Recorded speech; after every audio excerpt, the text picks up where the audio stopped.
Hey everyone, hope you all are doing well. My name is Crystal Harris, and I am really excited to be here with you today for this 40th session of Trinity videos. Up until now, if you've been following, you have gained a wealth of knowledge and really practical ways to experience Jesus in your everyday life. And that's awesome. And through those experiences and those decisions that you make, you're going to have stories. You probably already do. And that's what we're going to talk about today. And I love this topic of sharing our stories because they are so powerful. And the reason why they're powerful is because nobody can say that they aren't true.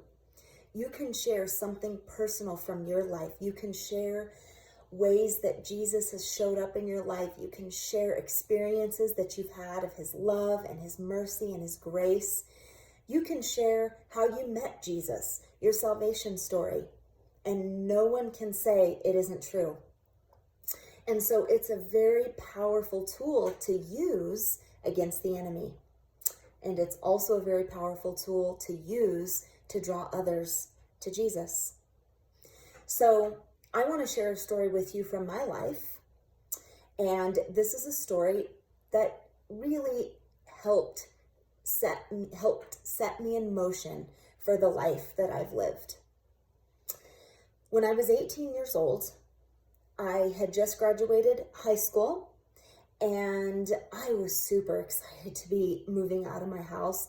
I was super excited to have freedom, to not have to do what my parents tell me to do anymore. At least that's what I thought. And to just do whatever I want and be whoever I want. Now, what I didn't realize is that's not really the goal God has for us. His goal is to give us a really good life. But in order to do that, we need to be obedient to him. We need to follow him. We need to be serious about him. And at this time in my life, I was definitely not serious about him. I had grown up knowing Jesus my whole life. My mom was a believer. My dad was not. So there was definitely tension in my home because of it. But my sisters and I always knew that my mom's faith was true, that God was real, and we could never deny it. We could see the fruit for sure. But there comes a point in your life where you actually have to make a decision for yourself, not just because you grew up with it, that you're either going to be serious or you're not. So I was 18. My best friend Corinne and I had decided to get a little house together and move out of our houses and to save money and maybe go to the same college. And we even talked about how fun it would be if we met brothers, because then we could marry them and actually be sisters. So we just had all of these plans that we had made together, and we're really excited about life. But Corinne made a decision that summer to go camping. And on that camping trip, she got into a four-wheeling accident, which sent her flying through the air and into a tree. She was rushed to the hospital, but because of the internal damage that she endured, her body could not handle it, and she died within a few days. And just like that, my best friend was gone. Just like that, I am sitting in my house reevaluating all of these plans that I had made because she was gone.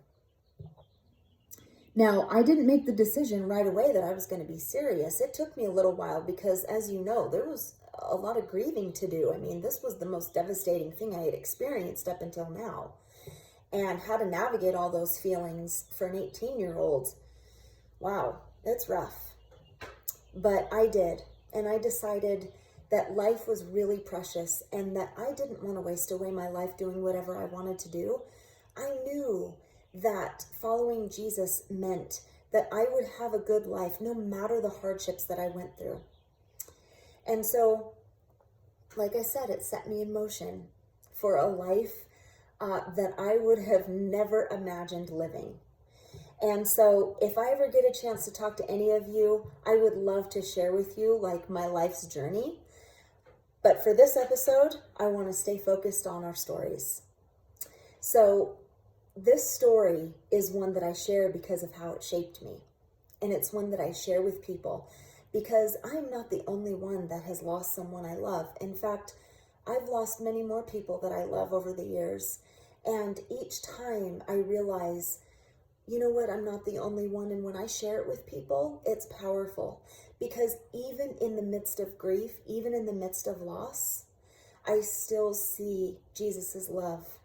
And I still choose him and see him as good. And that's powerful for people to hear.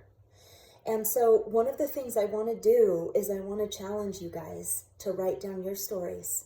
I want you to think through your life, even from when you were young. And I want you to write down either the time that you met Jesus, when Jesus became real to you, a healing story, ways that you have experienced his love, his grace, his mercy. And then I want you to pray and ask God, who should I share this with? Who could really benefit from hearing this story? Who would really be able to see Jesus's love through this story? And then maybe even go a step further and record it. Post it to your Instagram. Let it be out there for a lot of people to see and hear. And I'd love to know what happens when you do. In Revelation 12:11, it says, "And they have defeated him, the enemy, by the blood of the Lamb and by their testimony. And they did not love their lives so much that they were afraid to die." Your stories are powerful, and I encourage you to get out there and share them. God bless you all. I hope you have a great weekend.